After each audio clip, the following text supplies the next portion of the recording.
Hello, my name is Reverend David Jefferson Jr., and I'm here today with your Metropolitan Devotional. The title of today's devotional is Triumphant Reconciliation. It comes out of Genesis, the 33rd chapter, in the 4th verse. And it reads, "But Esau ran to meet Jacob and embraced him. He threw his arms around his neck and kissed him, and they wept." Triumphant reconciliation. You know, sometimes good happens to us when we least expect it. Sometimes we receive far more good than we deserve. When Jacob learned that Esau was approaching, he was terrified. Here was his older twin brother, the brother that he and his mother had cheated out of his rightful portion of the family inheritance, coming toward him with 400 men. Jacob assumed the worst. He cried out to God for mercy and deliverance and sent his own extended family and his possessions to his brother's welcoming committee. Yet, to Jacob's surprise, Esau ran to him, embraced him, kissed him, and wept.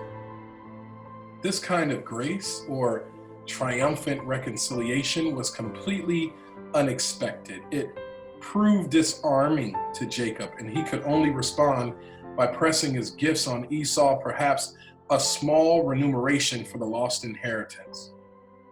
You know, like Jacob, we too were extended grace and forgiveness when we least expected it or even deserved it. In providing salvation through Christ, God offers unmerited favor to people who actually deserve judgment.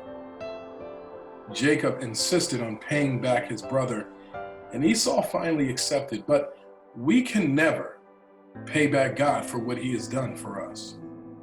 However, we can recognize the triumphant reconciliation between family and friends as God shows how. I want to encourage you today to engage in triumphant reconciliation.